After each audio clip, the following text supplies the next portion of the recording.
Dub వచ్చేయ్. మీ అబ్బాయిని కానీ మిమ్మల్ని కానీ చూస్తే ఇన్ని బాధలతో ఉంది ఈ కుటుంబం అని ఎవరు అనుకోరు. ఇప్పుడు ఈ ఇల్లుని సోఫాలను చూసి ఏమనుకుంటారంటే మీ ఇల్లు అనుకుంటారు. యాక్చువల్గా శ్రీదేవి డ్రామా కంపెనీ వాళ్ళు ఇచ్చినటువంటి రూమ్ అండి.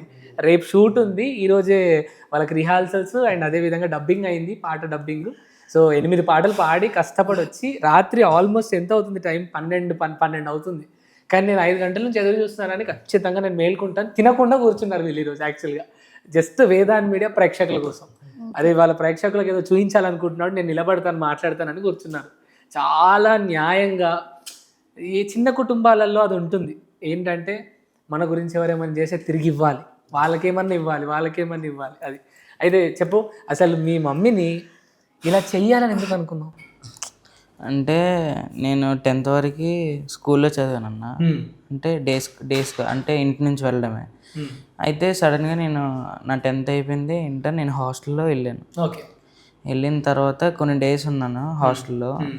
హాలిడేస్ వచ్చాయని ఎప్పుడంటే నా 3rd సెమ్ అయిపోయిన తర్వాత నేను వచ్చాను. వచ్చిన తర్వాత మమ్మీ ఒక పాట పాడింది. అదే ఫస్ట్ టైం. అంటే అదే నాకు వినడానికి ఎలా అంటే ఏంటి ఇంతలా ఉంది, ఒకసారి ఇన్స్టాలో పెడితే ఏమవుతుంది వింటున్నాను. అంటే రోజు విని నాకు అలవాటు అయిపోయింది.